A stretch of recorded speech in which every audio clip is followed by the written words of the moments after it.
Well, good morning and welcome back to Bible Study. It is so good to be back with you for another week as we are continuing on through our journey with the Enneagram. And we're so glad that you are here with us this morning at Christ Table.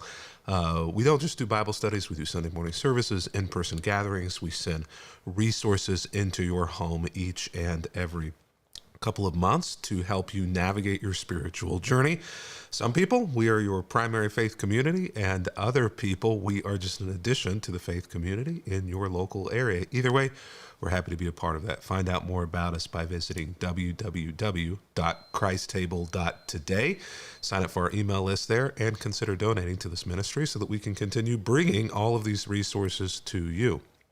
But I want to make sure that you are resourced fully for this Bible study that we're going through right now, the BU Bible study, which many of you will have this. If you're a giver to Christ Table, you got a box in the mail that had the physical copy of the Bible study with you, but you can download the entire reading plan by going to this website, go.christtable.today/BU. You'll also find a couple of Enneagram online tests there so that you can figure out what your personality type is as we walk through these Bible study characters.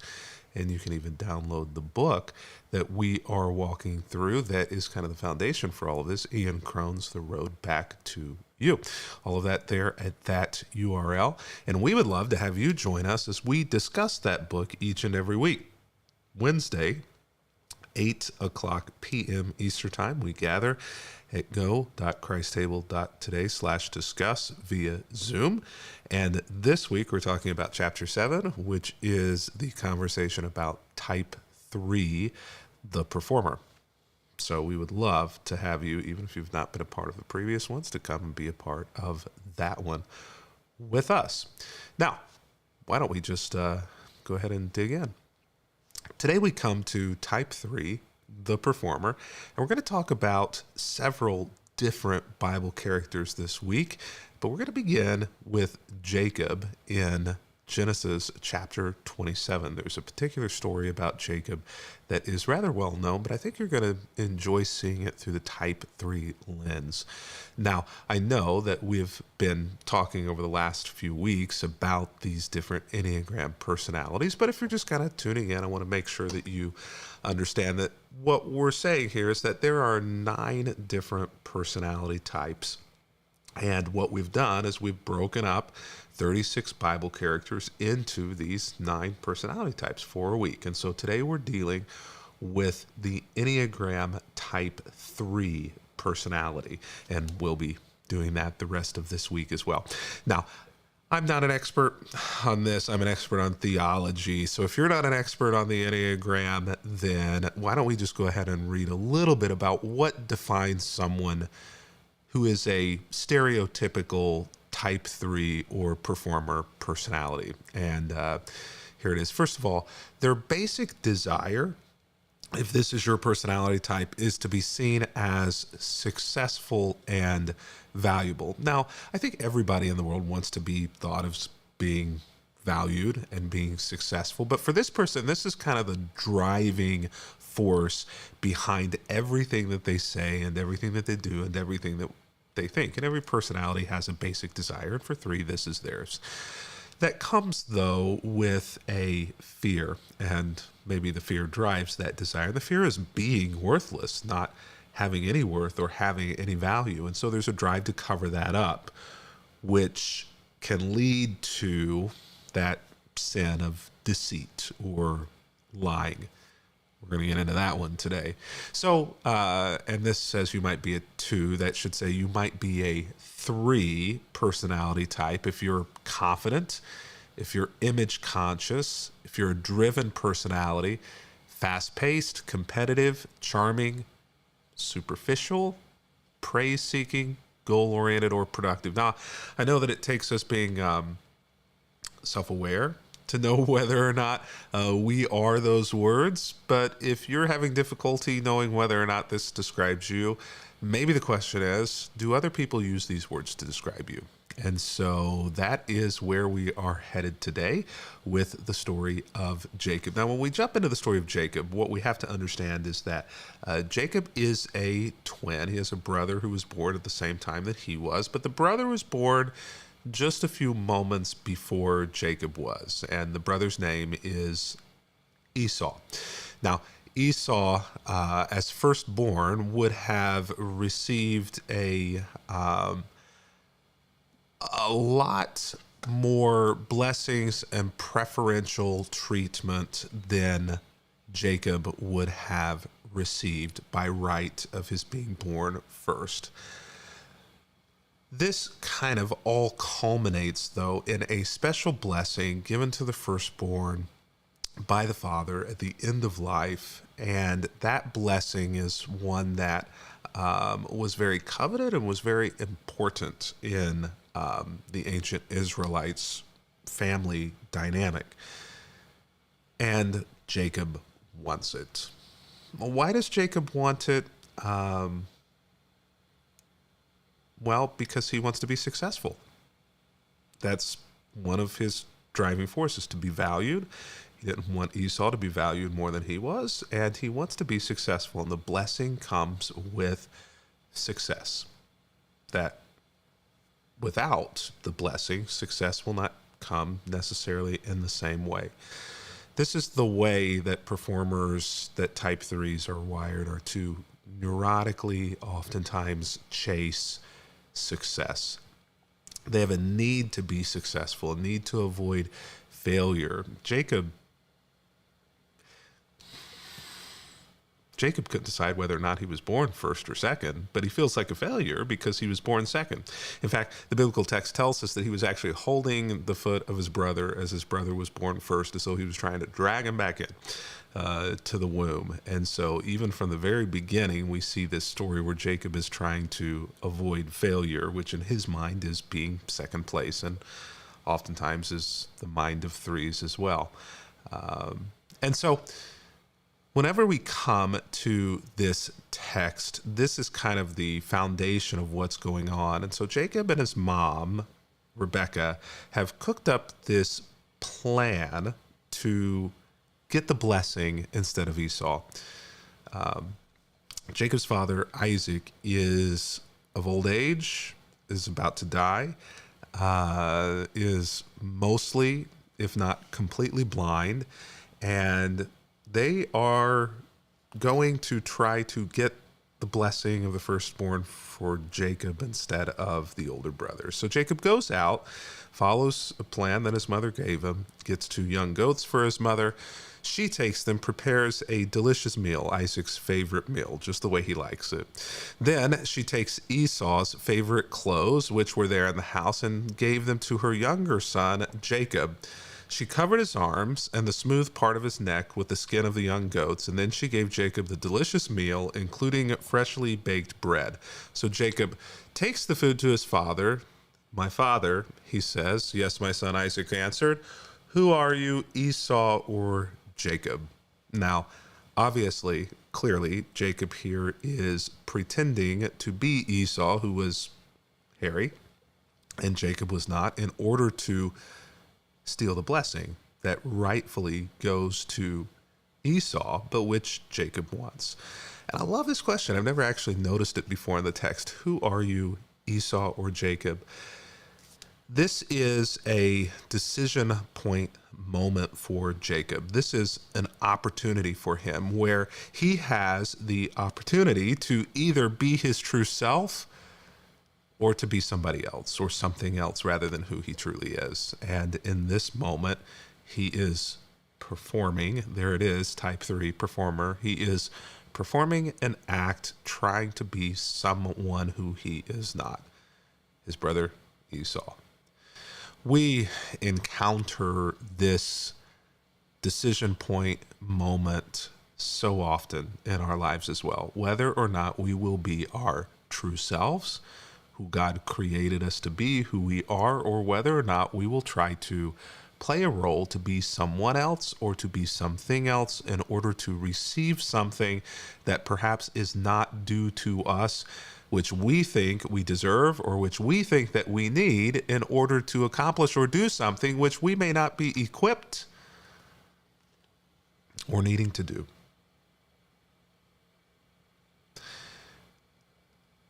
Jacob had a choice whether or not to be his true self. And that is the younger brother, the second brother, the other brother, not the firstborn, which he saw as being failure. God doesn't see second place as being a failure. In fact, Jacob's journey to try to steal this blessing from Esau actually is what defines him as being a failure. Not being secondborn, not being who he was designed and created to be. And so by trying to be something he was not, he actually becomes the thing that he feared greatest, a failure. And we have that choice so often in forks in the road in our lives as well. Will we choose to be who we are, or will we choose to be something we are not in order to attain something which we do not deserve and which may be disastrous to us? Which son are you, Jacob or Esau? Jacob replies he has chosen his path, and here is where the dark side of the type 3, the performer, comes out. He is performing a role to get what he believes that he deserves. It is Esau, he lies, your firstborn son. I've done as you have told me. Here is the wild game. Now sit up and eat it so that you can give me your blessing. Isaac says, how did you find all of this so quickly, my son? I wonder if Isaac knows. I've always wondered this. I don't know. I'd love in the comments, today or whenever you're doing this Bible study, I'd love to know whether or not you think that Isaac actually knows that it's Jacob and goes ahead with it anyway. Listen, though, to how Jacob responds to this. How did you find it so quickly, my son? This is an opportunity. This is an opportunity for Jacob to come clean. This is an opportunity for Jacob to say, Dad, no, it's me, Jacob. I'm sorry. Could you give me a blessing as well? But Jacob doubles down, which means that Jacob is in a very unhealthy spot. Believes he deserves this. He wants it. He desires it. He desires it more than truth, and he desires it so much so that he is willing to throw his own father under the bus in order to get what he wants. And this is a real danger for type 3s. This is a real danger for performers or for any of us whenever we get into this, I deserve this, I need this, I want this, I have to have this, is that we will stop at nothing, not even lying and throwing our own family or our own fathers or mothers under the bus in order to get what we want. Nothing will get in our way. In fact, so much so that it isn't just his own father whom he lies to and throws under the bus. He actually throws God under the bus. The Lord your God put it in my path, Jacob replied. Isaac questions whether or not it is truly Esau and whether or not what he thinks he feels is what is going on, that it's Esau there and not Jacob. And Jacob doubles down on this by saying, no, your God, the one whom you trust, actually put the food in my path so that I would find it quickly and be able to get here to you quickly. Now he's put God on the line for his lie. It's danger. Bringing God into our tangled web of deceit. Saying,